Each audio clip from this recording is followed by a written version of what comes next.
पर क्या सब कुछ भूल बिसर गए अपनी तलाश में, अपनी तलाश में। आँखों में लहराए नए नए से ख्वाब, मौसम सा बदल गया झोंके पतझड़ के, खुशबू बनकर बिखर गए अपनी तलाश में, अपनी तलाश में। दरगाह को जाकर मन्नत मांगने से ख्वाहिश पूरी होती है क्या? हाँ, इस साल से तो जा रहा हूँ मैं। अच्छा भाई जाओ, कौन मना कर रहा, जाओ, मगर चंदू तो साथ है ना तुम्हारे? जी। हाँ साहब, मैं भी जा रहा हाँ जा। आप हम लोगों का रास्ता कहीं को रोक रहे हैं? हमको आगे जान दो ना। मैं बोल दिया ना, आगे कदम मत बढ़ाओ, वरना तुम लोग बहुत बड़ी मुसीबत में फंस जाओगे। तुम बाबा के पास जाके आ रहे हैं? मैं नहीं जाकर आ रही, वो तो मुझे रास्ते में मिल गए थे। तुम खुद समझदार हो, तुम जो फैसला लेना चाहते हो लो, तुम्हारी खुशी में हमारी खुशी है बस। देखिए, आप लोगों को मेरी वजह से परेशान होने की जरूरत नहीं है। मैं भी चलूं तेरे साथ जुमेरात को? नको अम्मी नको, साहब और रोशन बीवी देखो तो बात कर रहे हैं। उन्हें कौन बताएगा? ये हराम औरत रोज नहार पे सोने से पहले पाबंदी से खा। जी बाबा। 8 दिन में ये खाएंगा तो इतना फायदा होगा कि मैं खुद तेरे को हरा सकूंगा। ऐसा क्या बाबा? बेगम साहब, बाबा से बोलिए ना आपको क्या क्या तकलीफ है। बाबा, मेरे बेटे को बस बस बस बीबी, हम तुम्हारा चेहरा देखकर जान जाते हैं कि क्या तकलीफ है। तुम्हें अपने बच्चे की फिक्र है, उसकी शादी की फिक्र है, और कुछ पैसों की भी जरूरत है? भेज मौला।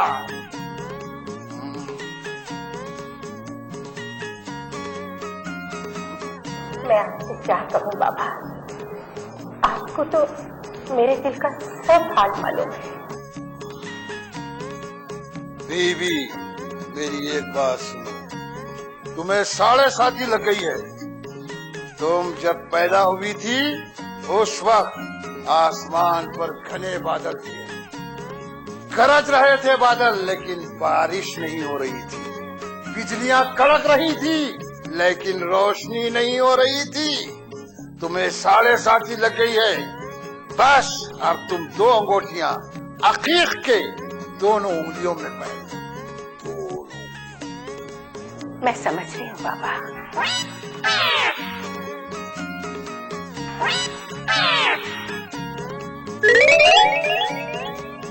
बीबी, ये क्या सोने के चूड़ियां पहन के आप यहाँ आई हैं? ये रिश्वत के पैसे के चूड़ियां हैं। इसको एक एक करके उतारिए, एक एक करके उतारिए, उतारिए जल्दी, एक एक एक एक एक एक। ये पर्स में रखो ना। ए चिलगोजे, बीबी को मैंने कहा था कि चूड़ियां उतार के या रखे, तू क्यों बीच में आ रहा? वरना 7.5 तुझको लग जाएगी।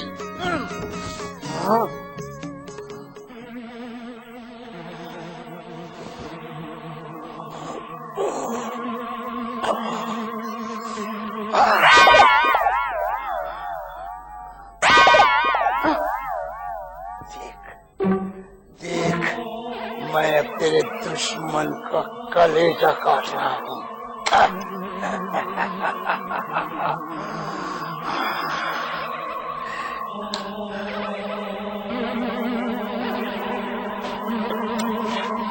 ये ले ताबीज, ये तू अपने बच्चे के तकिए के नीचे रख।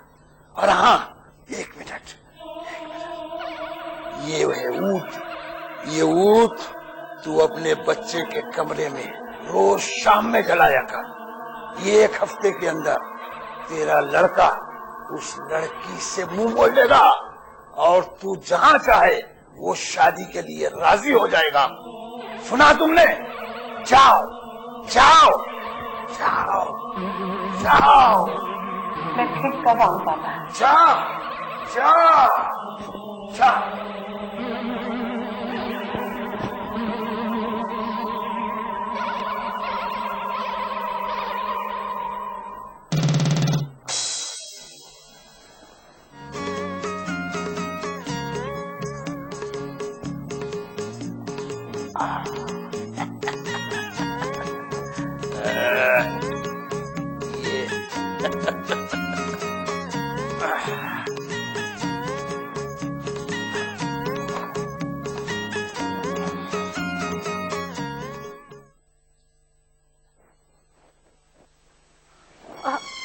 चंदू, मेरी चूड़ियाँ तो वहीं रह गई।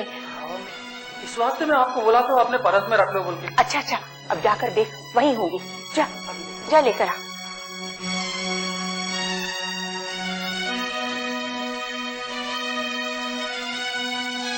अल्लाह, मेरी चूड़ियाँ किधर हैं?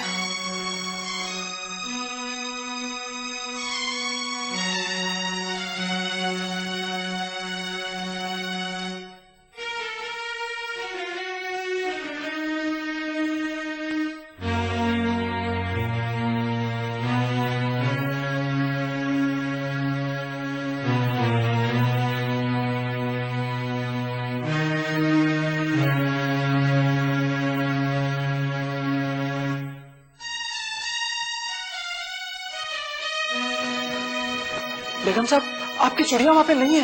क्या? मेरी चूड़ियाँ नहीं है? नहीं है। मैंने तो खुद वहाँ रखी थी, मैं जाकर देखती। नहीं, अब आपका अंदर जाना भी बेकार है बेगम साहब, क्योंकि वो आदमी भी वहाँ पे नहीं है। मेरे को लग रहा है उन्हें चूड़ियाँ लेके भाग गया। चूड़ियाँ लेकर भाग गए? बेगम साहब, आप फिक्र न को करो, मैं अब भी पुलिस स्टेशन में जाके बोल के आता हूँ। नहीं चंदू, पुलिस स्टेशन मत जाना। सब पुलिस वाले दानिश के दोस्त हैं। दानिश को मालूम हो जाएगा कि उसकी अम्मी कहाँ गई।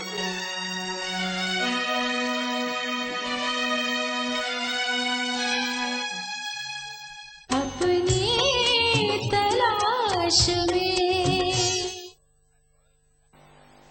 हेलो, क्या मियाँ ये ऑप्टिकल शॉप है? अरे हाँ जाओ, मैं गाफिल हजार वाली बात कर रहा हूँ। अरे क्या मियाँ, इतने दिन हो गए मैं ऐनक देखे बनाए नहीं बनाए। बन गई, चाहिए। अच्छा चंदू, किसी से जिक्र मत करना कि बाबा ने हमारी चूड़ियाँ ले ली। हाँ अम्मी, किसको भी नहीं बोलूंगा मैं, नहीं तो लोग अपने कुछ डांटेंगे और साहब तो मेरे पे खफा हो जाएंगे, तू काहे को ले गया बोल के। तो अब मैं दूर तक देख सकूंगा ना मियाँ? अंदाजन कितनी दूर तक? क्या बोले आप? एक फरलांग पे खड़ी हुई औरत को भी मैं देख सकता हूँ।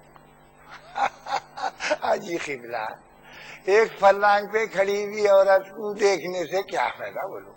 वो औरत को देखना और एक फोटो को देखना एक ही बात है। अच्छा, तो ये चल रहा है घर में। अपने पास बुला लीजिए ना उस औरत को। आने के बाद मैं फिर घर से बाहर चली जाऊंगी। अच्छा, आज बड़ी भारी शॉपिंग करके आ रहे हैं मोहतरमा। क्या क्या खरीद के लाए? सोने की चूड़ियाँ, साड़ियाँ, कपड़े। मैं पूछ सकता हूँ आप कितने हजार रुपए गंवा के आए? जी मैंने कुछ नहीं गवाया, आप देख लीजिएगा। एक दिन वो सोने की चूड़ियाँ जरूर मिल जाएंगी। क्यों चंदू? अजी अम्मी, आप कोई दूसरी बात करो, मगर वो सोने की चूड़ियों की बात नको करो। देखो मैं बोल दे रहा हूँ। सोने की चूड़ियाँ? वो अरे ये सोने के चूड़ियों की क्या बात है भैया? सुनिए जी, वो सोने की चूड़ियाँ जो मेरे हाथों में थी, वो मेरे अब्बा ने दी थी। पुरानी हो गई थी। अब वो चूड़ियाँ कहाँ हैं? उसकी फिक्र आपको क्यों? हाँ? अरे अरे क्या है क्या बेगम, क्या बकवास कर रहे तुम? चंदू, ये क्या है जी बात? क्या ऊपर बक रहे हो? साहब आप कोई दूसरी बात करो, मगर वो सोने की चूड़ियों की बात नको करो। देखो सोने की चूड़ियाँ? हाँ। अरे ये सोने के चूड़ियों की बात कहीं को हो रही भैया? अच्छा, मैं समझ गया। तुम किसी औरत के हाथ में वो सोने के चूड़ियाँ दिख के आए हैं, वैसी सोने के चूड़ियाँ लेने के वास्ते घाया करते हुए आ रहे हैं। मायर से बहाने कर रहे हो।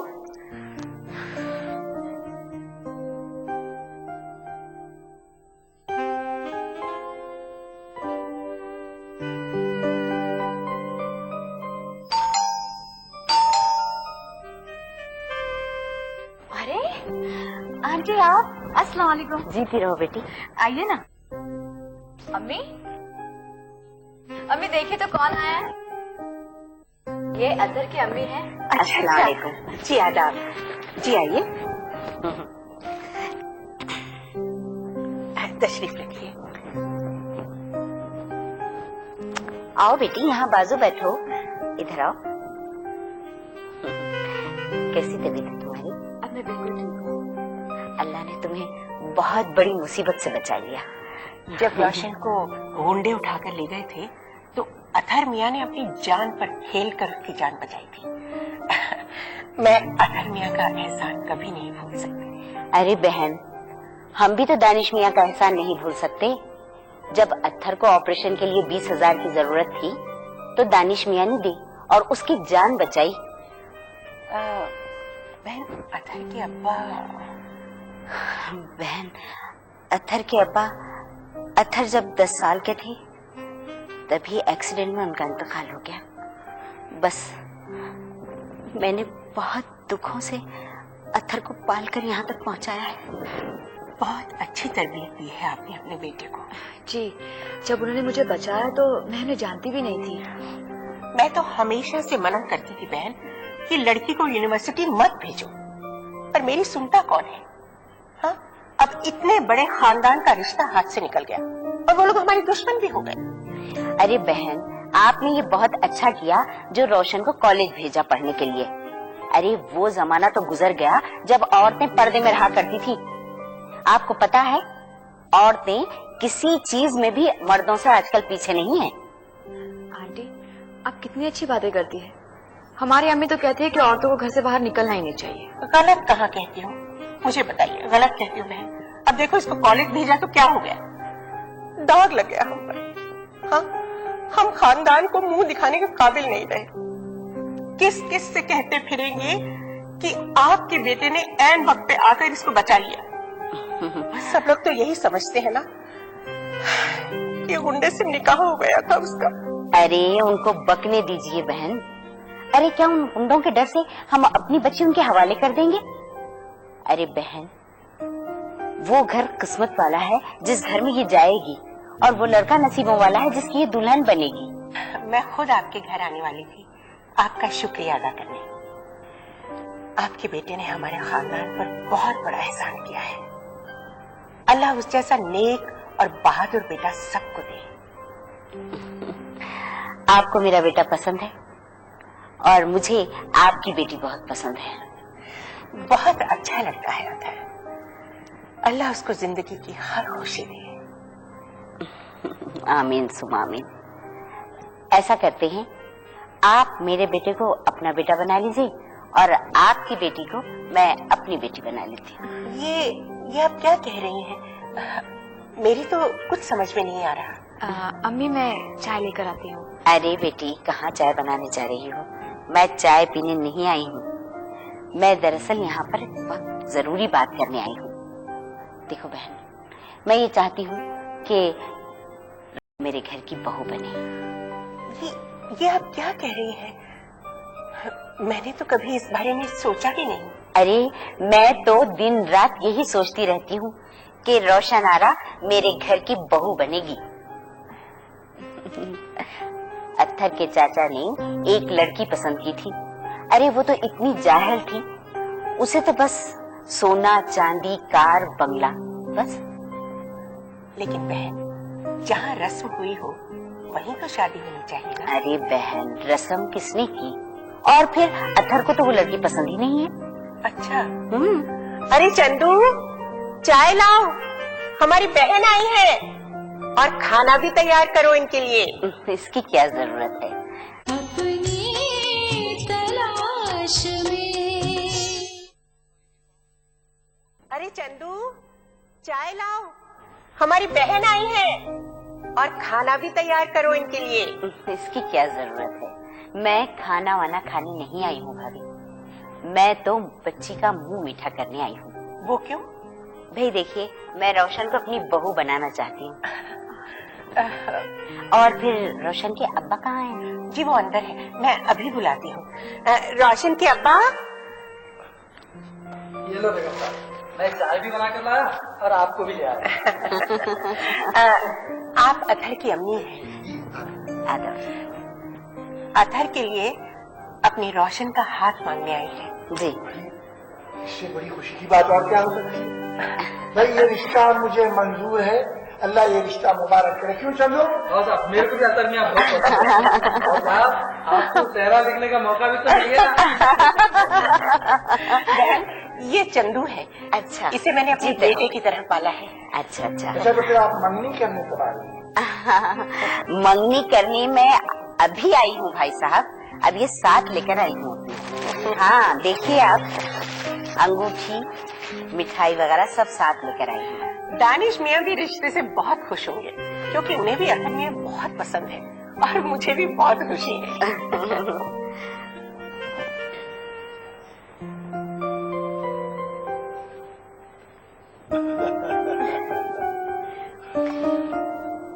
देखिए भाभी, अंगूठी बहुत खूबसूरत है। हीरे की है। अच्छी लगी ना आपको? बहुत सुंदर। भाई साहब आप भी देखिए। माशाल्लाह बहुत अच्छी है, बहुत अच्छी। जी। बिस्मिल्लाहिर्रहमानिर्रहीम। चलिए भाभी, आज आप हमारी समझा। जी हाँ आपको मुबारक। भाई साहब, आपको भी मुबारक हो।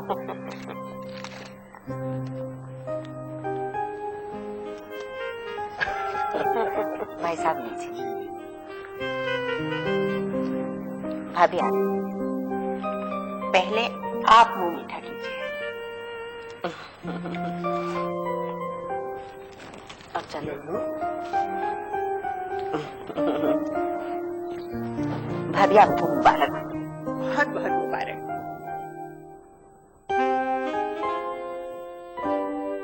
भाई साहब आपको भी मुबारक।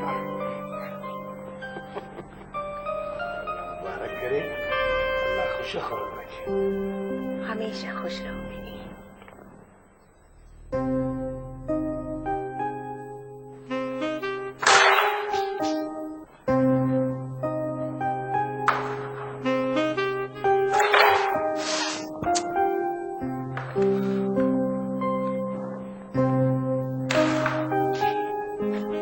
यार अम्मी ना जाने कहाँ चली गई?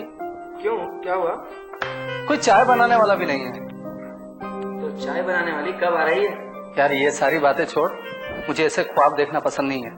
अच्छा, ये इनकलाब कैसे आ गया आप में? नीम के पेड़ के पास तो खड़े रहकर 2 साल बस एक ही ख्वाब देखते थे ना? बस चल चाल, अब वो ख्वाब देखने का वक्त नहीं है, उसे ख्वाब समझ के ही भूल जाना चाहिए। इतनी जल्दी आँख खुल गई? ये इंद्रधनुष तोड़ डाल, गले में मरमाला पड़ने वाली है। वो भी करके देख लिया मैंने। जब वो पास हुई थी ना, तो मिठाई का डब्बा लेकर उसके घर गया था मैं। अच्छा? हाँ। मैं जानता था तू ये मौका छोड़ेगा नहीं। और क्या हुआ पता है? क्या हुआ होगा? अब्बा जान ने अपनी नई गजल सुना दी होगी। अरे नहीं यार। तो प्रोफेसर साहब तुम दोनों के बीच में आके बैठ गए। अरे नहीं, उस दिन वो घर पे अकेली थी। अच्छा हाँ। तो फिर क्या हुआ? फिर उसने अपने सुंदर सुंदर हाथों से मेरे को मिठाई खिलाई। नहीं नहीं नहीं, मुझे यकीन नहीं होता। वो नकचड़ी, घमंडी और बहुत मगरूर लड़की है यार। यार तू सही कहता है। मैंने उसके ऊपर जो एहसान किया है ना, शायद उसी का बदला चुकाया है उसने, बाकी और कुछ नहीं किया। कितना हौला है रे अथर तो। क्या बात कर रहा है? वो रोशन ने तेरे को हाथों से मिठाई खिलाई ना, इसका मतलब समझता तू? यार देख, मतलब तो समझता हूं मैं, लेकिन मैं बात को आगे नहीं बढ़ाना चाहता। ये अचानक क्या ख्याल आ गया तेरे दिमाग में? यार वो एक ऊंचा खानदान है, बड़े अदीब और शायर लोग हैं उसके खानदान में, और अब मैं एक गरीब सा स्टूडेंट हूँ, और मेरी पढ़ाई का सारा खर्च तेरे डैडी ने उठाया है। ये बात उसको पता नहीं है। तो क्या ये बात सबको मालूम होना जरूरी है क्या? जरूरी है, क्योंकि मैं अपने माजी को नहीं भूलना चाहता। माजी? ऐसी कौन सी पुरानी बात है ये? देख अथर, ऐसा नहीं लगता है कि कल ही की बात है। याद है तूने हाई स्कूल में टॉप किया था, और उस दिन तूने मुझसे कहा था कि तू आगे पढ़ेगा नहीं। याद है तुझे? हाँ यार मालूम है, मुझे ये भी मालूम है कि मेरी माँ ने कितने लोगों को ट्यूशन पढ़ाकर, कितने लोगों के कपड़े सीकर मुझे वहां तक पढ़ाया था। और तू मेरे साथ कॉलेज में नहीं रहेगा, ये मैं अपने ख्वाब में भी नहीं सोच सकता था। मुझे बहुत दुख हुआ था जब मुझे ये पता चला था कि तू कॉलेज जाएगा और मैं किसी वेल्डिंग की दुकान पे काम करूंगा। थर, ये थर, रिलैक्स यार।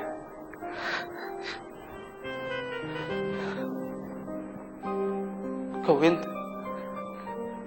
मेरे को एक बात समझ में नहीं आती है कि तेरे पिताजी ने तो उस वक्त मेरे को देखा नहीं था, फिर बिना देखे उन्होंने मेरी पढ़ाई का खर्चा क्यों उठाया? अब तो एमबीए हो गया ना। याद है जब मैं टॉप किया था हाई स्कूल में, उस दिन डैडी ने मुझसे पूछा, गोविंद बेटा तुझे गिफ्ट में क्या चाहिए? मैंने कहा डैडी मेरा एक दोस्त है, उसके पिताजी नहीं है, वो आगे पढ़ नहीं सकता, अगर आप उसका एडमिशन मेरे साथ यूनिवर्सिटी में करा दे तो वो आगे पढ़ सकता है। जानते हो उन्होंने क्या कहा? क्या कहा?